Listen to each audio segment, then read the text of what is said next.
Wow, the dangerous journey often by sea. Well, this phenomenon has many consequences. We must recognize that the desire for better life, safety, and opportunities knows no border. However, it is equally essential to discuss the challenges posed by irregular migration. Illegal migrants traveling from West Africa to Europe face a variety of difficult challenges, including adoption for ransom, slavery, torture, and other ill treatment. During their migration process, especially in Libya. Illegal migration, it is a risky endeavor. Between 2000 to 2014, more than 22,400 migrants lost their lives trying to reach Europe. In the Gambia, lack of employment opportunity among the youth is widely cited as the major contributing factor to irregular migration. In other words, unemployment is a key boost factor for people to venture into these dangerous journeys. There are many solutions. What are they? What are the recommendations? There should be more economic opportunities for the Gambian people. Create jobs for the youth. Create jobs for the youth. Expand legal migration pathway, whether it's gonna be an exchange program for all the students and people of the Gambia. Help them. With integration programs, how many migrants have we seen being abandoned in our society because they got deported? Research and data sharing. What are these data and what are these data collected from these surveys in order to end illegal migration? Share these data among West African countries and more and more. Effective solutions require a combination of short-term measures. Effective solutions require a combination of short-term measures.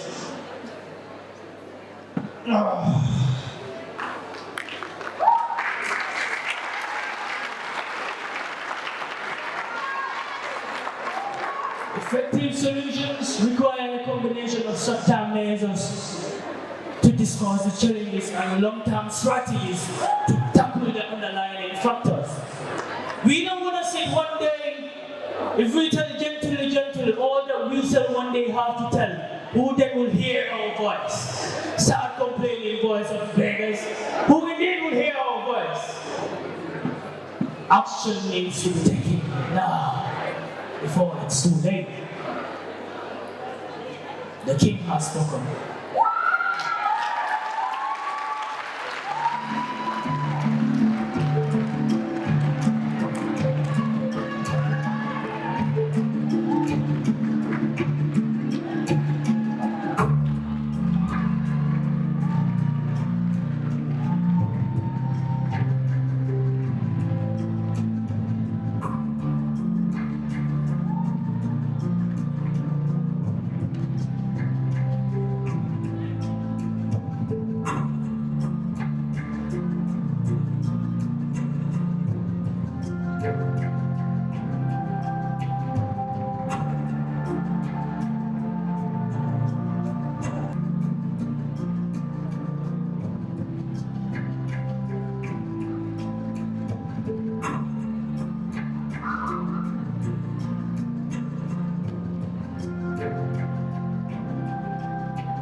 use my voice on this great platform to advocate for plastic pollution. Greetings to the high table, distinguished guests, judges, and my fellow contestants. My name is Nothing More, a student from the School of Agri and Environmental Science, ASA, and I am majoring in Environmental Science. What is plastic pollution? Plastic pollution is the exposure of plastic items into our environment which affects our environment negatively.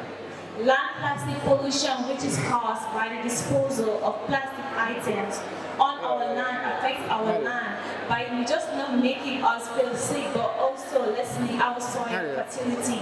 When the Gambian people, the Gambian government, and everyone need the land of the Gambia, which is the fertile soil for cash crop and exportation of goods. Water pollution, which is caused by the disposal of harmful substances into the water, leads to effects such as less water pollution, which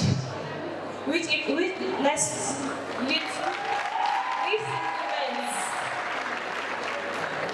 water pollution, which is caused by the disposal of plastic items into the river, leads to a lot of problems. Example, what saddens me the most is the innocent marine life we are affecting in the river. I had a conversation with a fisherman and he told me, when you fish out plastics, and that breaks my heart. The River Gambia is the main source of income for the country because we import a lot of fish to the nearby countries. Plastic pollution also leads to air pollution. A major example of air pollution is the Bakote dump site opposite SOS. What breaks my heart the most about this part is that there's a hospital in front of that place, and yearly we observe fire outbreak. People in that area suffer from asthma, lung diseases, and heart problems. The Ministry of Environment, Climate Change and Natural Resources, my inspirator, Rahibi Javan, is trying her best to eradicate the use of plastics in the Gambia. Ways in which we can reduce plastic pollution includes trash cans receptor in every corner of the country. 2. Recycling is the fundamental and the rightful solution for plastic pollution. And also the teaching, the sensitizing and the praising of plastic pollution should be evaluated in every sector of the country. Thank you.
Ladies and gentlemen, I stand before you today, not just as a student, but as a Gambian that carries the struggles of his nation and aspiration at heart.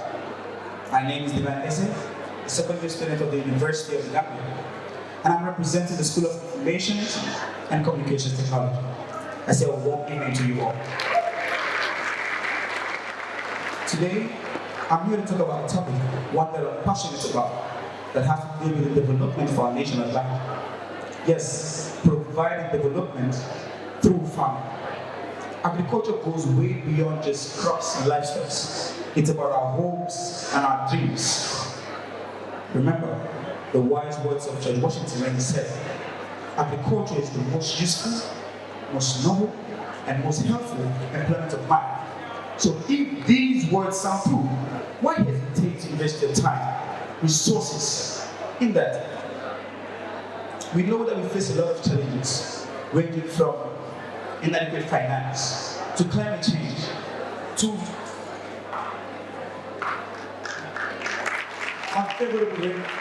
unfavorable rainfall patterns. But we have the little we can do, knowing that there are over 250,000 Gambians that are dying in poverty, and over 3.2 million children dying annually in sub-Saharan Africa. I mean, our own younger brothers and sisters are dying due to malnutrition.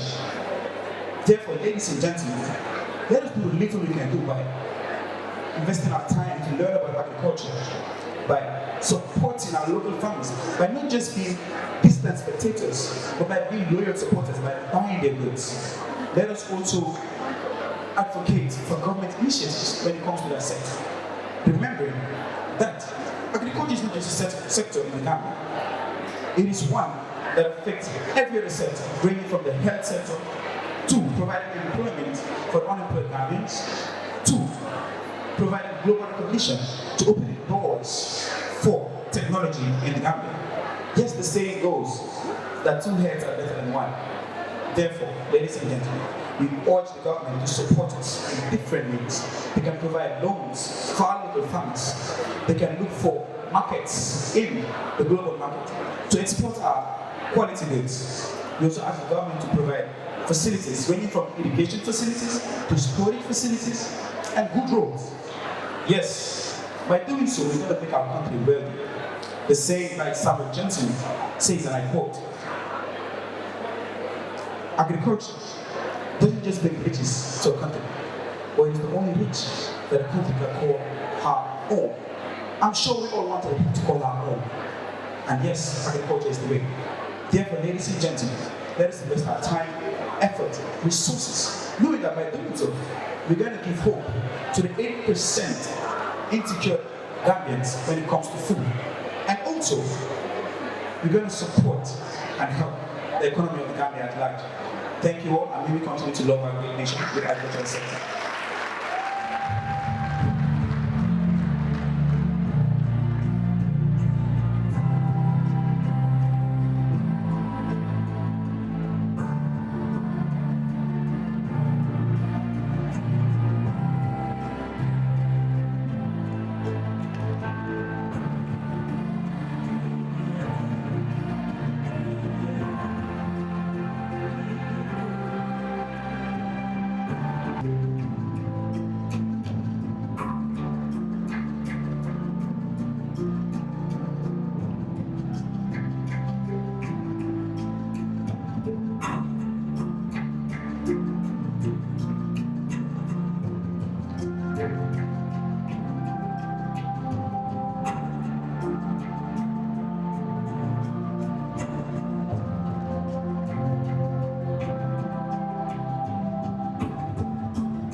In the digital age, where screens prevent us from face-to-face interactions, words and certain actions have the power to wound as deeply as anyone.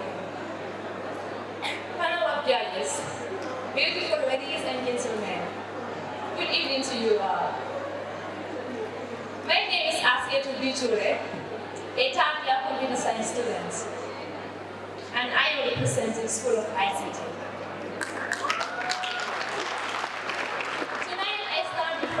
To shine a light on the darkness of online harassment and cyberbullying. Cyberbullying can be defined as the online bullying of someone by sending or posting mean, hurtful, or intimidating messages.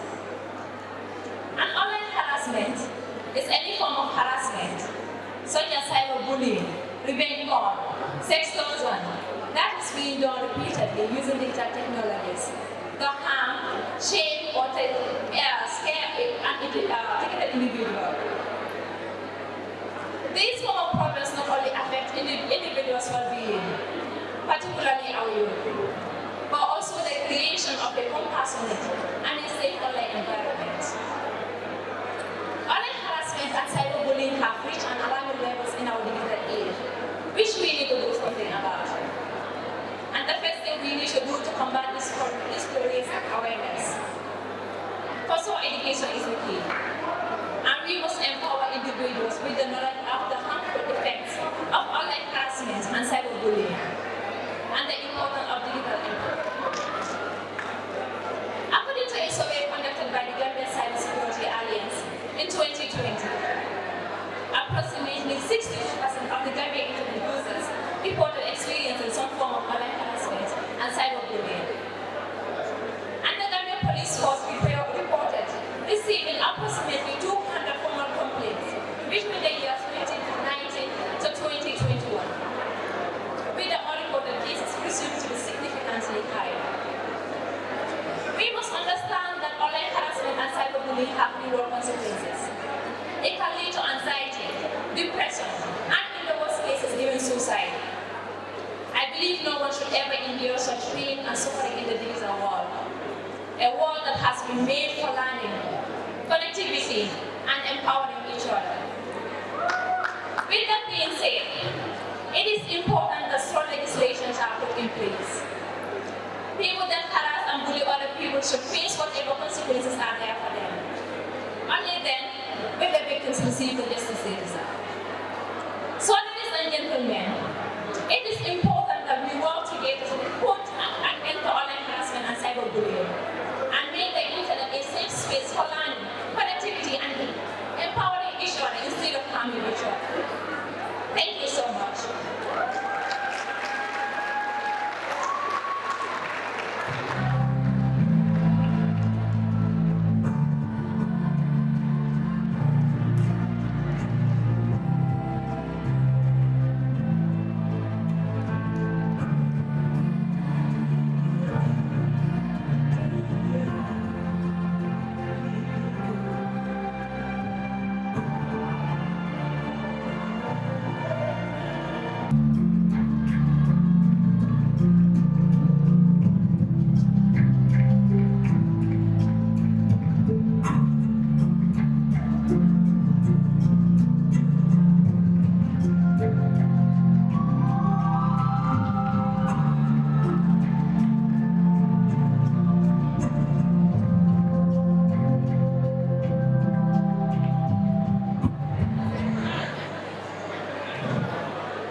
Justice is one of the most important ideals in our society. It is what we strive for to ensure that we live in a world that is equal for everyone, irrespective of age, gender. According to Benjamin Franklin, justice won't be served until those that are unaffected are as outraged as those that are outraged. Ladies and gentlemen, good evening to you all, judges. My name is Idris Sanko, the third-year law student. According to the Oxford Dictionary, justice is the ideal of fairness and impartiality, especially with regards to the punishment of wrongdoings. Moving on to the positive effect of justice, the promotion of fairness and equity in many aspects of the society, such as working opportunities. Justice also ensures that we, the individuals, have been protected, but not just we, the individuals, but the community as a whole. In the absence of social justice, brings about social oppression, which can be in the form of sexism, racism, ableism, and heterosexism. Moving on to the challenges of justice. One, it's the high cost of litigation. We all know how it is to afford attorney's fee for people that are seeking justice. Secondly, it's the lack of the legal knowledge. Not many people have the legal knowledge about what justice is. They just write things, but they don't know anything about it. So I think and I believe that it is a challenge because the legal knowledge must be there in order for one to talk about justice. Moving on to the positive impact of justice. One, it's the promotion of gender equity and as well as women empowerment. We've all seen many women that fight for their rights. At the end of the day, but hardly, but most of the time, when they stand firmly, they always get justice. So that alone is a positive impact of justice. Moving on to another positive impact of justice is that it ensures environmental sustainability. We've all seen women that have been deprived of their land. So good governance and justice ensures that we live in an environment that is safe for all of us. Women fight for their rights in order for them to be entitled to their lands. And at the end of the day, they fight hard, and at the end of the day, they get this. Because what? They stand for justice, and they won't relent in seeking for justice. Moving on to some of the ways, the collective ways in which we can seek justice. The first one is by signing petition and engaging in peaceful protest. We've all seen over the years here in the Gambia, it has been happening when we sign in petition and also go out for peaceful protest. Yes, sometimes we might not get it, but it doesn't mean that we have to relent in seeking justice. We push in for it, and most of the time, we end up having justice. Thank you all, ladies and gentlemen.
Once said that migration is not a crisis, it is a human reality driven by the same force, desire for a better life that have improved the youth, but not on the other way around, that have separated, erased, reduced, and deletes our youth to a larger emotions putting their life into a risk.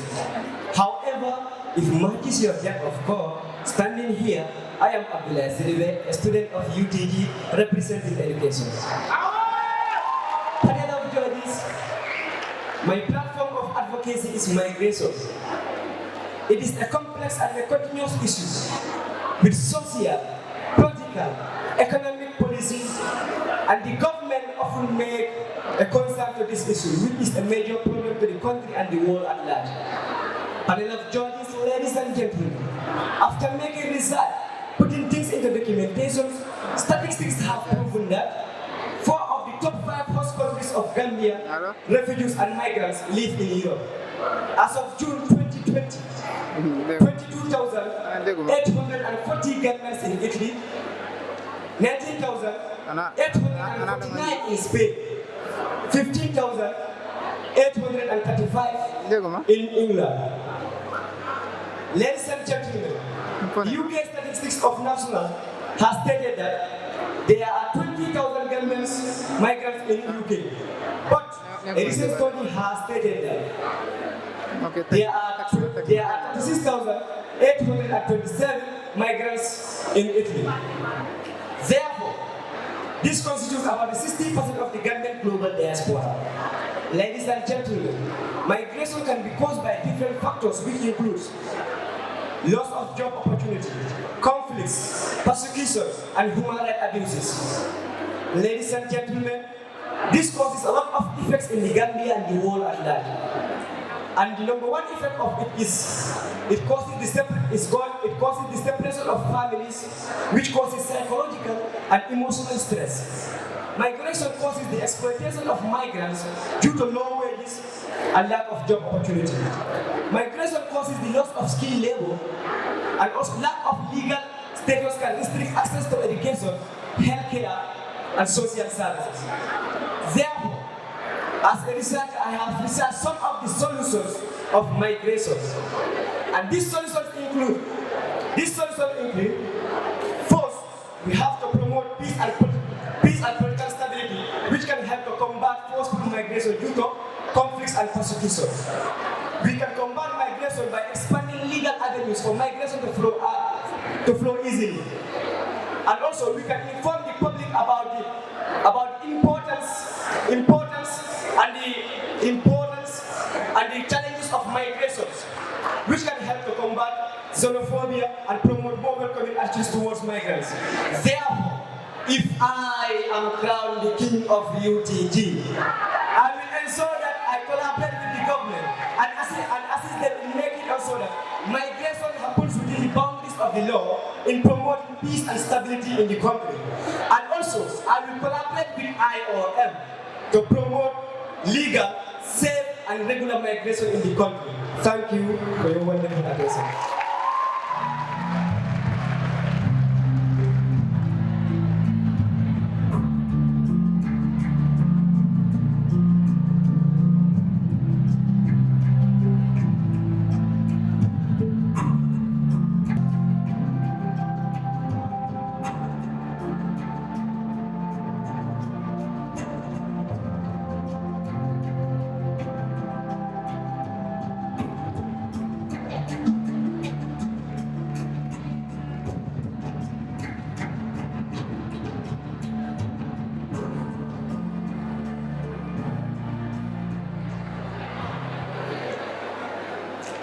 It's foolhardy to fight against providential predestination. But as humans, being initiative is indeed rewarded. Distinguished judges, ladies and gentlemen, I am Aisha Cisse, a second-year student of the University of the Gambia School of Education. My platform is centered on childhoods. The demoralization of children has been a pandemic that is given little attention in most places. That is because the people who should take a firm stand against the ills are busy on their selfish interests. Recently, the rate of child abuse has surged despite having laws and policies to calm demands. But little did we see those policies and laws being enforced. Asking what child abuse is, I define it as a use of force to engage children in life-threatening actions that could have been prevented, but for the purpose of serving the interests of the perpetrators. This nefarious and inhuman act denies our children freedom, threatens their careers, and exposes them to all kinds of dangers in the street. The prevalence of child abuse in developing countries is alarming, and it is characterized by poverty, destitution, poor schooling opportunities, poor parental care, lack of understanding proper child upbringing, divorce or separation. Statistics have shown us that in 2010 in the sub-Saharan region, about 50% of children aged 4 to 14 are working under hostile conditions. And over the past years, every hour of every day, there are allegations of child abuse in tens of thousands. It is heart-touching to know that in the Gambia alone, a child is abused or neglected in every 47 seconds. A survey conducted by Child Protection Alliance in 2014 reveals that 38% of children were beaten and 57% were subjected to other forms of humiliating punishment. And in every 10 children, one child is sexually abused before their 18th birthday. According to UNODC 2022 Global Report on Trafficking in Person, approximately 18% of those trafficked were female children and the other 17 are male children. Illegal it is by the Children Act of 2005, but very less are persecuted for this heinous crime. It is a prevailing problem and we must find a solution to it. Now the question is, how do we take this and launch a campaign that will drastically curtail the rate of child abuse in the Gambia? Once I am crowned queen, I shall raise awareness through my foundation ACF by having a tete-a-tete discussion with the mother class in schools, engaging the Ministry of Basic and Secondary Education in establishing child rights clubs in schools, creating a safe space where we will teach the children about their rights and expectations. And I will partner with organizations that are there for the protection of children and their rights. In addition, I employ the authorities in charge to provide safe and functional shelters that will shelter children who are victims of child abuse, but prosecute the perpetrators according to the law without delay, investing in kids and monitoring child rights programs. I therefore thank you all for your attention.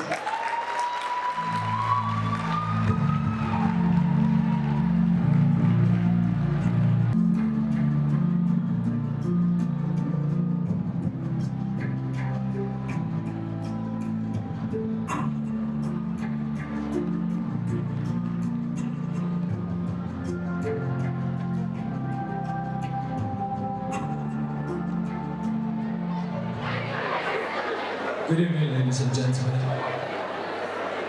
My name is Daniel Namono, a representative of the Journalism and Student Association, a 7-year student of the Journalism School. Tonight, my topic or platform is depression.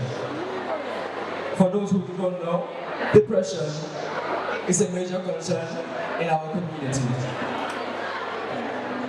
Depression is filled with so much silence that needs to be broken. It's a very sensitive topic that plenty people play it down to not talk about it. Depression in most cultures in Africa don't accept or believe in it. It's important that we understand that even in our communities, depression, as much as it is a form of misery and hopelessness and sadness, we should understand that it is also a mental disorder. Recently, in a report, depression has made a lot of destruction. We understand that 3% of the population of the Gambia has suffering or are suffering from severe mental disorder. And 10% of the population of the Gambia are suffering from mild to moderate mental disorder. It's important that we as individuals who have family members and friends and students of even UTG, the University of the Gambia, we look out for ourselves and also be able to create peer support groups that will be able to see and support individuals who are experiencing and going through depression. It's important that we support them. It's also important that we create social cycle support activities that will help people gain more activities and skills that will be able to help them in their careers and in the future. It's also important that we help people and provide more educational mental health workshops and campaigns for them to be more aware and more alert and be able to communicate how they feel and express themselves without being judged by the public or by people. I believe in love, and I believe with love and support we will be able to help each other go through whatever we go through. Thank you.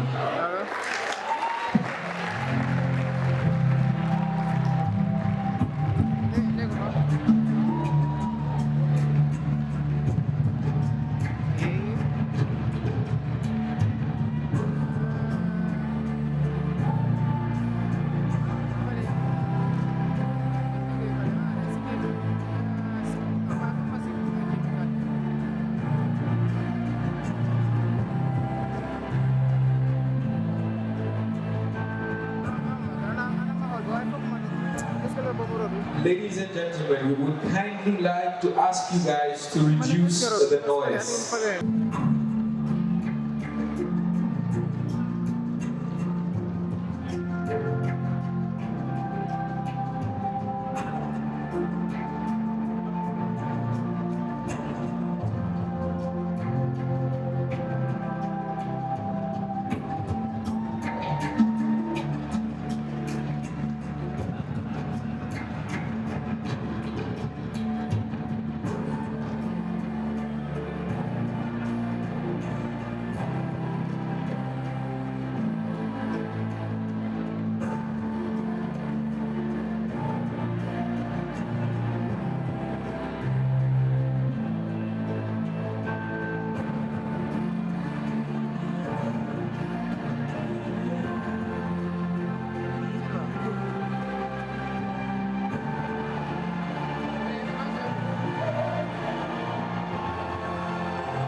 I also collaborate with children organizations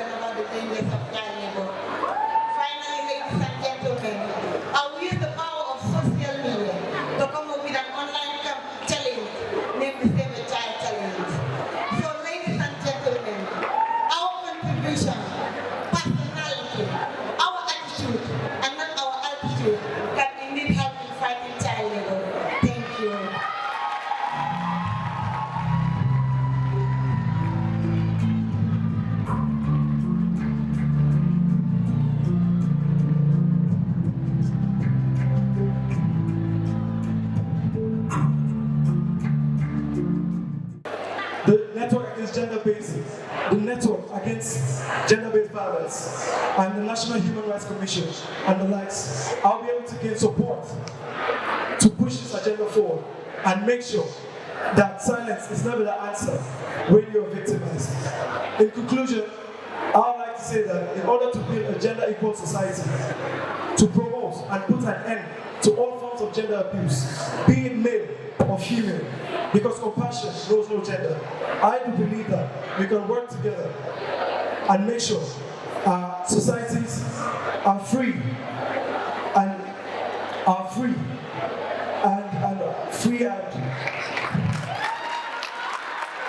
and equitable for all of us to live in peacefully. Thank you very much. God bless you all.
Peace is not a palatability, neither a community of disparity.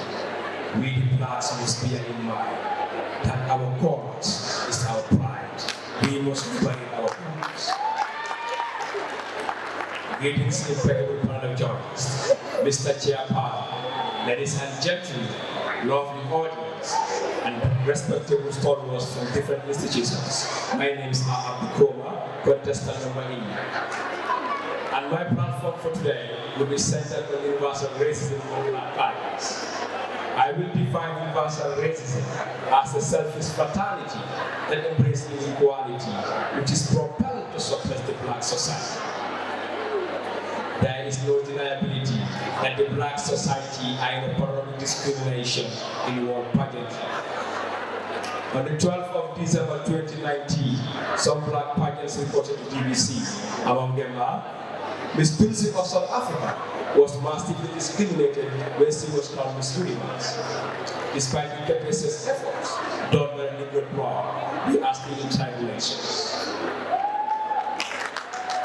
The same functionality continues when Miss Gabrielle Tanners was crowned as the first black to win Miss Massachusetts. Among her words, my hair didn't fit the personal of beauty, and my color, my race was used as a weapon against me.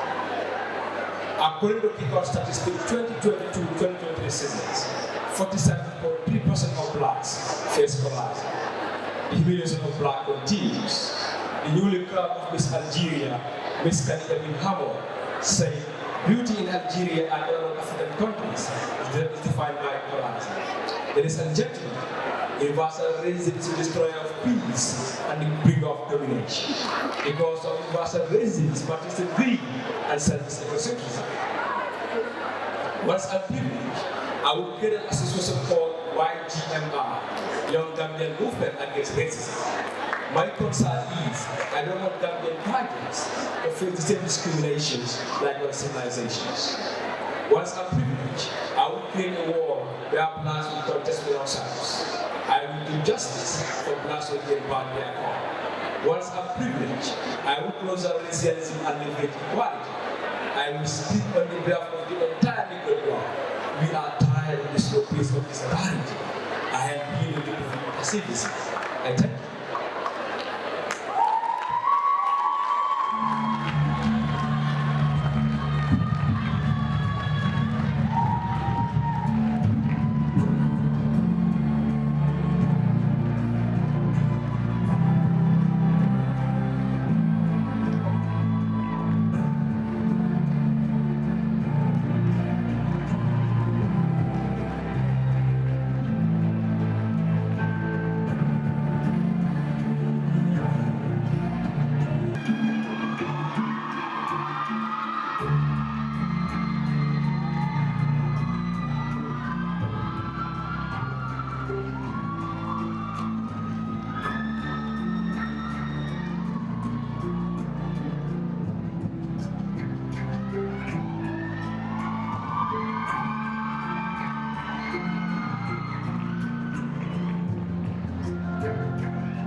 There was no way I could break free.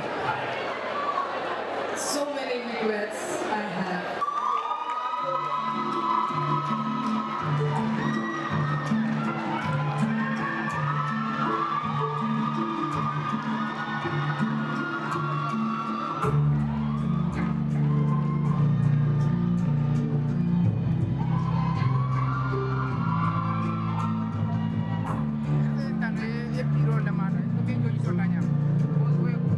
Maybe every day,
Good evening, judges, ladies and gentlemen. I'm Francis, a third year nursing student of the University of the Gambia, and my platform is on gender stereotyping. Gender is a social construct separate from sex assigned at birth. It is a complex system involving roles.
Thank you.